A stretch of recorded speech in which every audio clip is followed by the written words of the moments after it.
तो hello guys, तो आज हम बात करने वाले हैं हिस्ट्री की। हिस्ट्री अभी मॉडर्न हिस्ट्री की बात करेंगे। इसमें से हमारी एक सीरीज़ चलने वाली है जिस पर हम आपको बताने वाले हैं हिस्ट्री के छोटे छोटे टॉपिक्स को उठा करके उनकी समरी के साथ हम पढ़ने वाले हैं उसको। तो आज हम जिस टॉपिक की बात करने वाले हैं वो है लॉर्ड्स। और लॉर्ड्स में भी जो पहले दो लॉर्ड्स होने वाले हैं उनका नाम आपको बताने वाले हैं आगे। तो चलिए शुरू करते हैं। सबसे पहले हम बात करने वाले हैं रॉबर्ट क्लाइव के बारे में। तो रॉबर्ट क्लाइव का जो कार्यकाल था वो 1757 से लेकर 1767 तक शुरू हुआ। ठीक है, इसमें वो दो बार बने थे, 1757 से लेके कि 60 तक और 60 से लेके 67 तक। तो इनके समय पे क्या क्या चीज़ें महत्वपूर्ण चीज़ें जो हुई थी वो बात करेंगे हम। सबसे पहले हुआ था द्वैध शासन प्रणाली। शासन को दो भागों में बांट दिया गया था। काम करवाने का जो भी निर्णय था, जो भी कुछ था, वो राजाओं के हाथ में था, और कर वसूलना, राजस्व वसूलना इन अंग्रेजों ने अपने हाथों में ले लिया था। और इन्हीं के समय पर शाह आलम द्वितीय के साथ द्वितीय इलाहाबादी संधि 1765 में इनके समय पे हुई थी। और इन्हीं के बाद इन्होंने बंगाल को दो भागों में विभाजित कर दिया, जिसका एक हिस्सा बिहार हो गया और एक हिस्सा बंगाल हो गया। तो पहले क्योंकि बिहार भी बंगाल का हिस्सा था, तो इसके दो राजा हुए, राजा शिताब राय और राजा रजा खां। ठीक है, इनके बाद आते हैं रॉबर्ट क्लाइव के बाद जो आते हैं वो आते हैं वॉरेन हॉस्टिंग्स, जिनका जो कार्यकाल है वो 1774 से लेकर 1784 तक चला।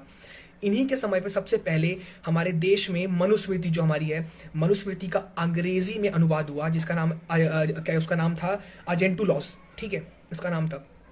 उसके बाद इसमें इस समय पे क्या होता है कि बंगाल गजट जो हमारे देश का समझ लीजिए एक तरीके से पहला हिंदी पत्रकारिता का मतलब अखबार था, वो पहली बार लॉन्च हुआ इन्हीं के समय पे। उसके बाद आता है 1774 में बहुत ही इंपॉर्टेंट जो बार बार पूछा जाता है, रेगुलेटिंग एक्ट के ही समय पे हमारे देश में उच्चतम न्यायालय हमारे देश में आया। ठीक है, उसमें एक मुख्य न्यायाधीश बनाए गए जिनका नाम था एलिजा इम्पी। और इन्हीं के समय पे इन्होंने क्या करा था, एक बंगाली ब्राह्मण था, उस बंगाली ब्राह्मण नंद कुमार को इन्होंने फांसी दिलवा करके उसकी मृत्यु करवा दी थी। इन्हीं के समय पर रेगुलेटिंग एक्ट की कुछ कमियों को सुधारने के लिए पिट्स इंडिया एक्ट आया। और इन्हीं के समय पर आंग्ल मराठा युद्ध प्रथम द्वितीय दोनों हुए थे। और उनमें पहली जो प्रथम आंग्ल मराठा युद्ध था उसमें जो संधि थी वो सलबाई की संधि थी, और दूसरे वाले में मंगलौर की संधि थी। तो कैसी लगी जानकारी आपको, प्लीज़ कमेंट करके बताइएगा। और एक जानकारी और सुनते जाइए।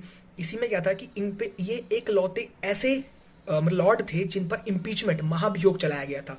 तो ये भी आपको पता होना चाहिए था। तो गाइस, वीडियो को फटाफट शेयर कर दीजिए, चैनल को सब्सक्राइब कर लीजिए, वीडियो को लाइक कर दीजिए, और मिलते हैं अगली वीडियो में।